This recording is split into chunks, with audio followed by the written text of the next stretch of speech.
सुनो ऐ दोस्तों, ये कहानी उस कारीगर काव्यल की है जो लोहे को तो शक्ल दे सकता था मगर अपनी रूह को सुकून न दे सका। काव्यल अपने वक्त का सबसे माहिर लोहार था। उसकी बनाई हुई तलवारें शाहों की जीनत बनती और उसकी ढाली नाक काबिले तस्खीर समझी जाती। मगर जब वो रात को अपनी भट्टी के सामने बैठता तो उसे अपने हर शाहकार में एक कमी नजर आती। उसके बनाए हुए औजार बेजान थे, उनमें रूह की गर्मी, वो बरकत नहीं थी जिसे अहले नज़र शोलाए हयात कहते हैं। वो जानता था कि उसका फ़न कामिल नहीं, अधूरा है। उसका दिल एक ही जुस्तजू में जलता था, उस शोलाए हयात को पाना।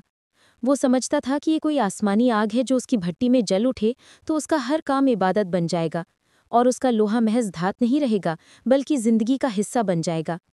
उसने शहर के सबसे बुजुर्ग उस्ताद से, जो अब काम तो नहीं करते थे मगर जिनकी हिकमत की रोशनी हर तरफ फैली थी, उस शोले का राज पूछा। उस्ताद नाबीना थे मगर उनकी बसीरत ज़ाहिर की आंखों से कहीं ज़्यादा देखती थी। उन्होंने मुस्कुराकर कहा, काव्यल, वो आग जो तुम ढूंढ रहे हो वो पहाड़ों में नहीं, अल्लाह के बंदों के दिलों में जलती है। जाओ और उसकी मखलूक की खिदमत करो। जब तुम्हारा हथौड़ा अपनी ज़ात के लिए नहीं, दूसरों के लिए उठेगा तो शायद तुम्हें वो शोला नजर आ जाए। काव्यल उस्ताद का ये मुबहिम सा जवाब लेकर शहर की गलियों में निकल गया। उसने फैसला किया कि वो अपनी महारत को लोगों के लिए वक्फ कर देगा। पहला काम, टूटी हुई चीज़ों में उम्मीद जोड़ना। वो सबसे पहले उस मोहल्ले में गया जहाँ गरीब किसान रहते थे। उसने देखा कि उनके हल टूटे हुए थे, उनकी दरांतियाँ जंग आलू थीं और उनके औजार नाकारा हो चुके थे। उसने अपनी भट्टी दोबारा जलाई, मगर इस बार किसी बादशाह के लिए तलवार बनाने के लिए नहीं, बल्कि एक किसान के टूटे हुए हल को जोड़ने के लिए। जब उसने बगैर किसी मुआवजे के वो हल ठीक करके किसान को दिया तो उसकी आंखों में जो तशक्कुर की चमक थी, काव्यल को लगा जैसे उसकी भट्टी की आग पहले से ज्यादा रोशन हो गई है। दूसरा काम, कमज़ोरों के लिए मजबूती बनना। फिर वो शहर के उस हिस्से में गया जहाँ बेवाएं और यतीम रहते थे। उनके घरों के दरवाजे कमज़ोर थे और छतें टपकती थीं। उसने अपनी महारत से उनके लिए मजबूत कब्जे बनाए, छतों के लिए आहनी टेक लगाई और उनके घरों को महफूज किया। एक रात जब एक बेवा ने उसे दुआ दी, बेटा, जिस तरह तुमने मेरी बेसहारा छत को सहारा दिया, अल्लाह तुम्हारी रूह को सहारा दे, तो काव्यल को महसूस हुआ जैसे उसके हथौड़े की हर ज़र्ब में एक नई ताकत आ गई है। तीसरा काम, इज्तिमाई भलाई के लिए खुद को मिटाना। शहर के बीच में एक पुराना कुआं था जो सूख चुका था और लोग पानी के लिए मीलों दूर जाते थे। काव्यल ने फैसला किया कि वो इस कुएं को दोबारा जिंदा करेगा। ये काम अकेले मुमकिन न था। उसने दूसरे कारीगरों को जमा किया, अपनी तमाम जमा पूंजी लगाकर लोहा खरीदा और दिन रात एक करके एक ऐसा आहनी निज़ाम बनाया जो ज़ेरे ज़मीन पानी को ऊपर खींच सके। जिस दिन वो निज़ाम मुकम्मल हुआ और कुएं से पहली बार पानी निकला तो पूरे शहर ने जश्न मनाया। बच्चे, बूढ़े, औरतें, सबके चेहरों पर खुशी थी।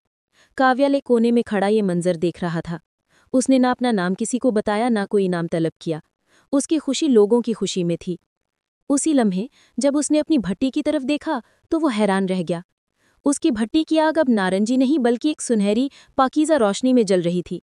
उसमें वो तपिश थी, वो जिंदगी थी, वो रूह थी जिसे वो सारी उम्र ढूंढता रहा था। वो भागा भागा उस्ताद के पास गया और कहा, उस्ताद, मुझे वो शोला मिल गया। वो मेरी भट्टी में है, मगर मैंने तो कोई खास इबादत नहीं की, कोई वजीफा नहीं पढ़ा। नाबीना उस्ताद ने मुस्कुराकर उसके कंधे पर हाथ रखा और फरमाया, काव्यल, तुमने इबादत को समझने में गलती की। अल्लाह की सबसे बड़ी इबादत उसकी मखलूक की बेलूस्त खिदमत है। जब तुमने एक किसान के हल को जोड़ा तो तुमने उसके रिस्क से जुड़ी उम्मीद को जोड़ा। ये इबादत थी।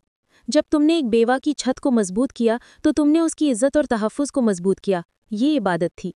और जब तुमने अपनी ज़ात को भुलाकर पूरे शहर की प्यास बुझाई तो अल्लाह की रहमत का एक ज़रिया बनने की इबादत की।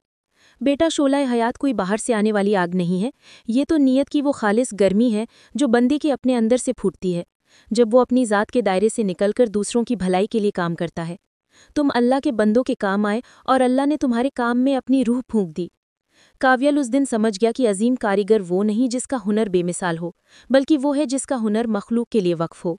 तो ऐ दोस्तों, याद रखो, अगर तुम अल्लाह को पाना चाहते हो तो उसके बंदों के दुखों में शरीक हो जाओ। तुम्हारे अमल में जितनी खिदमत होगी, तुम्हारी रूह में उतनी ही रोशनी और हरारत होगी।